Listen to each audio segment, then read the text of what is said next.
দেশব্যাপী কোটা বিরোধী আন্দোলনে নিহত সকল শিক্ষার্থীদের বিচারের দাবিতে সুনামগঞ্জে শিক্ষার্থীদের মিছিল। সুনামগঞ্জ প্রতিনিধি কুলেন্দু শেখর দাসের পাঠানো তথ্য ও ছবি নিয়ে পূজা কর্মকারের প্রতিবেদনে দেখুন বিস্তারিত।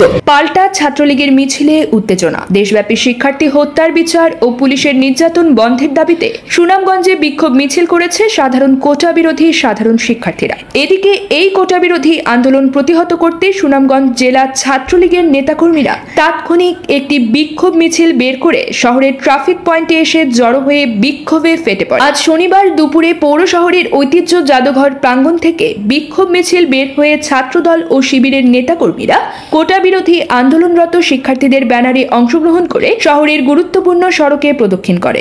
এ সময় দুপক্ষের মধ্যে চরম উত্তেজনা বিরাজ করলে পুলিশ, র্যাব ও সেনাবাহিনীর সদস্যদের টহল জোরদার থাকায় কোনো ধরনের অপ্রীতিকর ঘটনা ঘটেনি। বিক্ষোভ কোটা বিরোধী মিছিলে শিক্ষার্থী জানায়, দেশব্যাপী শিক্ষার্থীদের উপর পুলিশের নির্যাতন, হামলা, মামলা সহ সকল শহীদের বিচার সুষ্ঠুভাবে সম্পন্ন করতে সরকারের নিকট দাবি জানান।